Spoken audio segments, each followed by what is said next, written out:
Muitos comentaram, e vários comentários tristes e sem esperança para com a vida.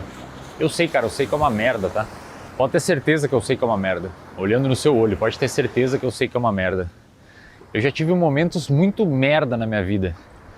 Eu lembro de um emblemático, que eu tava no interior do Rio Grande do Sul, cidade de 50 mil habitantes. Eu nasci numa cidade de 3 mil habitantes. Naquele boom da Constituição ali, naquele boom de pós-Constituição de 88, o Brasil teve um monte de emancipação de pequenas cidades. E talvez você que esteja assistindo esteja numa dessas pequenas cidades. Ou você esteja talvez no centro grande, numa metrópole, sei lá, em São Paulo, no Rio, BH. É uma merda, né, velho? Na verdade é uma merda em vários sentidos. E um episódio emblemático na minha vida foi quando eu tava estudando pra caramba, fazendo as coisas certinho, como manda o figurino, me cuidando. Depois do momento ali que eu tive uma virada de chave, põe uma foto aí, Matheus, pra galera que não me conhece. Eu fumava cigarro, fumava uma carteira de cigarro por dia, bebia quase todos os dias na semana, até metade da graduação, não tinha lido um livro. Minha vida era um lixo, cara, vida de universitário de particular de interior, sabe? Que você não tem perspectiva nenhuma, as coisas parece que não andam, e você fica mal e não tem o que fazer nessas cidades pequenas, sabe? Só fofoca, toxicidade, e aí você fica naquele caldo de merda, sabe? Desculpa os palavrões aí, eu tô tentando falar menos palavrão, mas às vezes é inevitável. Chegou um momento que eu virei a chave. Posso fazer um vídeo aqui, já tem um na verdade, né, sobre a minha virada de chave, mas eu posso fazer outro aqui se vocês quiserem, trocando uma ideia mais profunda. E eu lembro que eu comecei a estudar, comecei a correr, foi a época que eu comecei a correr, comecei a entender que o conhecimento era a única coisa que poderia me tirar daquele lugar, e mesmo assim passou um tempo, nada funcionava, cara.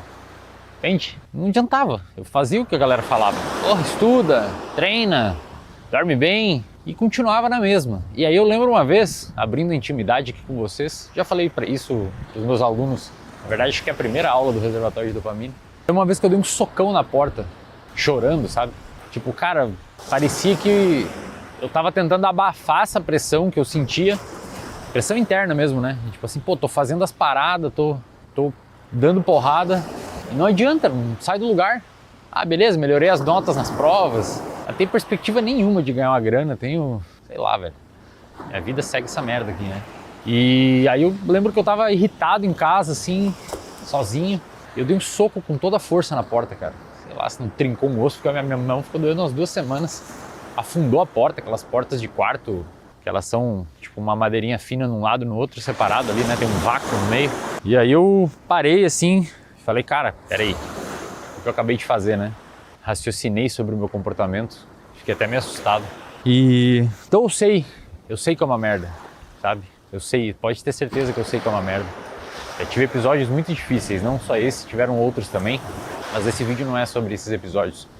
Eu quero tentar, pô, eu tenho 32 anos, a minha esposa tá ali com a minha filha, eu tenho um casamento maravilhoso e até fico emocionado, sabe?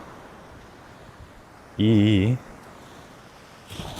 a gente nunca brigou, pra você ter ideia, eu e minha esposa. A minha filha nasceu com saúde, eu consegui um status financeiro legal e, sei lá, cara, eu queria que esse vídeo aqui chegasse pro Wesley de 17 anos, sabe, de 18 anos, que fazia parte daquela estatística que eu falei nos vídeos anteriores. Se você assistiu aí, você viu, né? 30% dos adolescentes dizem ter intenção de se machucar voluntariamente. Muitos dizem que não se sentem amparados, muitos dizem que não têm perspectiva de futuro.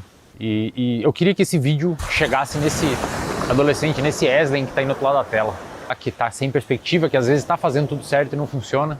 Então eu queria dizer 2 coisas.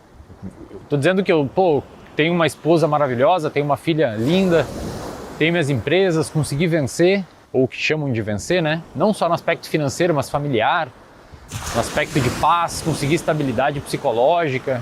Eu não me considero melhor que ninguém, mas eu acho que eu consegui trilhar um caminho dentro dessa selva ocidental, capitalista, que a gente tem que brigar para conseguir um espaço.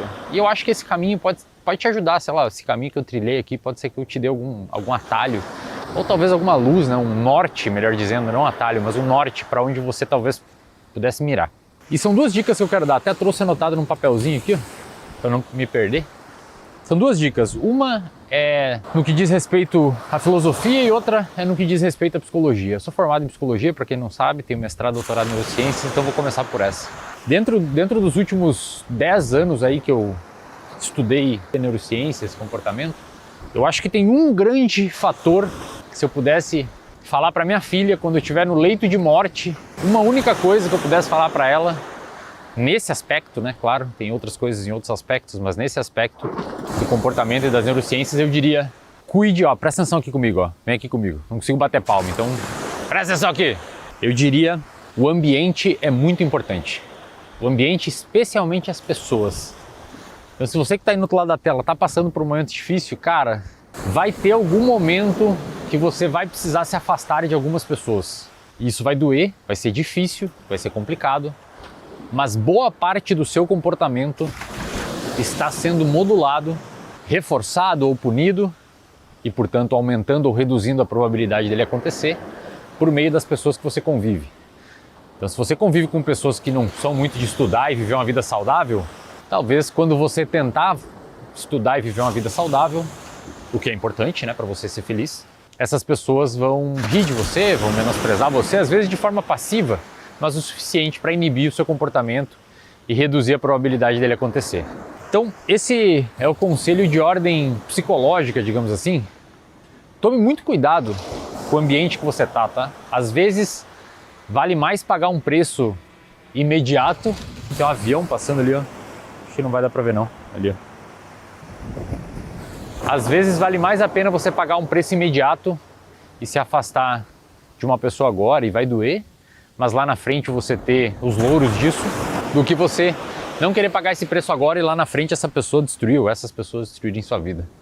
Eu passei por isso, tá? Eu tive que me afastar de muita gente. No início doeu bastante, você se sente sozinho, você se sente um cara fora do círculo ali, parece que você está fazendo algo muito errado, principalmente se você tem algumas crenças de desamor, de incapacidade, ou de que você não é amado por ninguém, ninguém gosta de você e você é menos que os outros, dói mais ainda. Mas esse é a primeira grande dica, tá? Tome cuidado com as pessoas que você anda. A segunda dica, de ordem filosófica, é de uma filósofa chamada Susan Wolf. Eu li um livro dela intitulado O Sentido da Vida, e ela é uma filósofa muito respeitada dentro da filosofia que estuda o sentido da vida. E uma grande vertente da filosofia que estuda o sentido da vida meio que concorda que ela encerrou esse debate sobre o sentido da vida. Eu já falei sobre isso em outro vídeo, mas acho que é oportuno aqui. O sentido da vida para Susan Wolf é você fazer algo que você gosta, subjetivamente, e que traga valor para o mundo. Segundo ela, sua vida tem sentido se e somente se você tem valor subjetivo numa atividade objetiva. Então você pode gostar muito de ser traficante, mas isso não é bom para o mundo. Não vai fazer da sua vida uma vida com muito sentido. Ou você pode ser um médico. Beleza, isso é uma atividade com muito sentido para o mundo. Tem um valor objetivo, isso que eu quero dizer. Mas se você não gostar, não tiver o valor subjetivo, talvez sua vida também não tenha muito sentido. Trocando em miúdos, você tem que encontrar uma coisa que você gosta de fazer, cara. E quando eu abro caixinha no Instagram, ou quando eventualmente eu interajo com a galera, eu tô bem menos ativo em rede social, como vocês sabem pelos últimos vídeos aqui. Mas quando eu tenho oportunidade de trocar uma ideia com o pessoal, eu acho que um dos grandes problemas aí da galera é fazer o que não gosta. E aí fica insustentável mesmo, cara. Se você não gosta de trabalhar na empresa que você trabalha e você ficar anos trabalhando ali, sua vida vai ser muito difícil. Há uma chance muito grande de você viver num contexto de estresse crônico e esse estresse crônico lá na frente culminar, desaguar num quadro de depressão, porque o estresse crônico é um dos principais fatores de risco para o desenvolvimento de depressão, entendeu? Aí você vai falar, pô, Wesley, mas não tem vaga de emprego, cara? Deixa eu ver se eu não me afastei muito aqui. Deixa eu voltar. Você vai falar, pô, Wesley, não tem vaga de emprego, cara, não consigo. Então, eu sei que é uma merda, eu disse lá no início do vídeo. Eu sei que é difícil. Mas ser difícil e tá complexo é diferente de você não entender as regras do jogo, digamos assim, e não bolar um plano no médio e no longo prazo. Se você está num contexto de um trabalho que você não gosta, você ganha uma merreca, tem que pegar metrô, ou está numa cidade pequena, não tem perspectiva nenhuma de crescimento. Nesse momento, uma dica, tá? Você pode ignorar tudo que eu tô falando e achar que é uma bobagem, que... enfim. Eu já fui assim, sabe? Eu já fui essa pessoa que achava que tudo era uma bobagem. Quando eu tava lá atrás, que eu dei um soco na porta, Eu lembro exatamente do Wesley daquela época. Eu achava todo mundo burro, achava todo mundo imbecil, achava o mundo injusto, achava o capitalismo uma merda, falava que esse mundo não premia as pessoas legais e que só corrupto ganha dinheiro.